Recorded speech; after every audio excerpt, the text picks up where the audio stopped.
जय श्री राधे कृष्णा। हमारे YouTube channel में आप सभी का स्वागत है। दोस्तों, 7 फरवरी को बहुत ही अच्छा योग बन रहा है। इस दिन रथ सप्तमी मनाई जाती है और इस सप्तमी को भानु सप्तमी भी कहते हैं। इस दिन यदि उपाय किया जाए तो सुख समृद्धि, आरोग्य, पुत्र संतान प्राप्ति के लिए बहुत ही अच्छा उपाय होता है। यदि इस दिन उपाय किए जाए तो इन सभी चीजों में हमें लाभ की प्राप्ति होती है। इस दिन सूर्य देव का जन्म हुआ था, इसलिए इसको भानु सप्तमी भी कहते हैं। माघ मास के शुक्ल पक्ष की जो सप्तमी आती है वह भानु सप्तमी कहलाती है। कहीं कहीं पर इसको रथ सप्तमी भी कहते हैं। और दूसरी बात यह है कि यह सोमवार के दिन पड़ रही है। जो इष्ट देव हैं हमारे भगवान भोलेनाथ, उनका दिन है। उस दिन यह रथ सप्तमी पड़ रही है। यदि इस दिन उपाय करें तो बहुत ही लाभ प्राप्त होगा। बहुत ही अच्छा योग भी बन रहा है। सूर्यदेव जिसकी कुंडली में अच्छे होते हैं उसे यश, धन, सुख समृद्धि एवं संतान की सभी चीजों की प्राप्ति होती है। उसके जीवन में कभी भी किसी भी प्रकार की कोई समस्या नहीं आती है। यदि कोई रोग से मुक्ति नहीं मिल रही है, कोई रोग से घिरा हुआ है, हड्डियों में या किसी भी तरह से उसको शारीरिक कष्ट है, तो वह भी इस दिन उपाय कर सकता है। सूर्य देव की आराधना कर सकता है।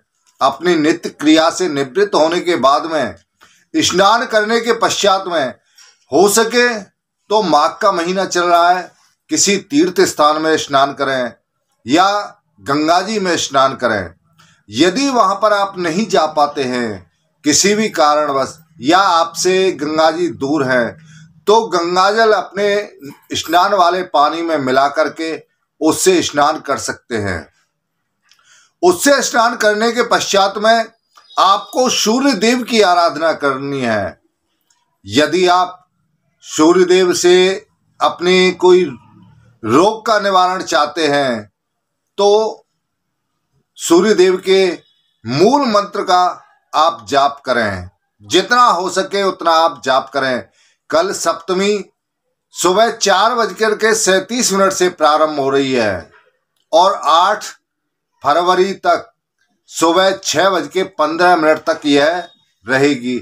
इसके मध्य में आप कभी भी इस मंत्र का उच्चारण कर सकते हैं। हो सकता है तो सुबह के टाइम में ही सूर्य देव की आराधना करें, सूर्य देव को जल दें।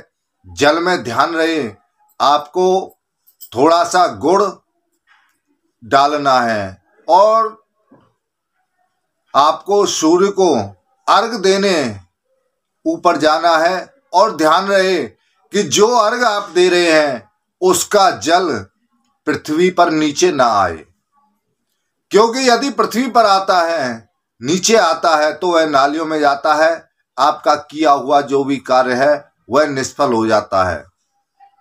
और सूर्यदेव को जल आप अपने मस्तक के बराबर से दें। मस्तक से नीचे यदि आप देते हैं तो यह भी निष्फल होता है। मस्तक से ऊपर लोटा होना चाहिए और लोटा तांबे का होना चाहिए, क्योंकि सूर्यदेव को तांबा बहुत ही प्रिय है। सूर्यदेव का मंत्र है, जो मूल मंत्र है वह है ओम ह्राम ह्रीम ह्रौम सह सूर्याय नमः। यदि आप पर कोई मंत्र नहीं आता है तो इस मंत्र से आप अपनी मनोकामना के लिए सूर्यदेव को अर्घ दे सकते हैं। परंतु सूर्यदेव की पूजा अवश्य करें।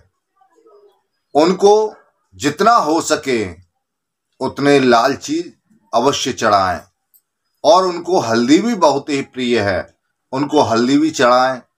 और यदि कोई रोग के लिए इस उपाय को कर रहा है तो तांबे का छल्ला बनवा करके शुद्ध गंगा जल में धो करके उसे अनामिका उंगली में पहन लें, जिससे आपके शरीर में किसी भी प्रकार का रोग है वह सब दूर हो जाएगा। और पुत्र संतान प्राप्ति के लिए आपको सूर्य देव की आराधना करनी है, सूर्य देव की पूजा करनी है, सूर्य देव को अर्घ देना है, उनका पूजन भी करना है। जल में जो सूर्यदेव को आप तांबे के लोटे में आप जल दे रहे हैं उसमें गुड़ भी मिलाना है, हल्दी भी मिलानी है, थोड़ा सा गाय का घी भी मिलाना है और उसमें थोड़ा सा गंगा जल डालना है। इससे आप सूर्यदेव को अर्घ दें और सूर्यदेव को अर्घ देते समय कम से कम 108 बार इस मंत्र का उच्चारण अवश्य करें। वह मंत्र हम आपको बता रहे हैं। ओम भास्कराय पुत्रम देहि महातेजसे धीमहि तन्नः सूर्य प्रचोदयात्। इस मंत्र का आप जितना हो सके उतना जप करें। कम से कम 108 बार तो अवश्य ही जप करें और इससे ऊपर हो जाए तो बहुत ही लाभदायक है। परंतु आप जब 7 तारीख को यानी सप्तमी वाले दिन आप सूर्य को अर्घ दे रहे हैं उसका समय हम आपको बताते हैं कि इस समय के अंतर्गत आपको यह जल नहीं देना है, इस समय पूजा नहीं करनी है क्योंकि उस समय राहु काल होता है। इस राहु काल में कोई भी शुभ कार्य नहीं किया जाता। सोमवार के दिन सुबह 7:30 बजे से लेकर के 9 बजे के मध्य में राहु काल होता है। इस मध्य में आप किसी भी प्रकार की कोई आराधना ना करें, किसी भी प्रकार की कोई भी पूजा ना करें क्योंकि यह शुभ नहीं माना जाता है। इस समय को आप छोड़ सकते हैं और छोड़ना है। तो दोस्तों, हमने आपको रथ सप्तमी वाले दिन, भानु सप्तमी वाले दिन सूर्यदेव की आराधना के लिए और पुत्र प्राप्ति के लिए तथा आरोग्य प्राप्ति के लिए, धन प्राप्ति के लिए, यश प्राप्ति के लिए उपाय बताया है।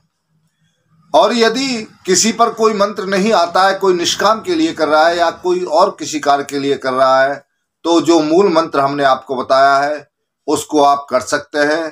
तो दोस्तों, यह वीडियो आपको कैसा लगा? हमें उम्मीद है अच्छा लगा होगा। कृपया चैनल को सब्सक्राइब करना ना भूलें। इसी के साथ ही जय श्री राधे कृष्णा।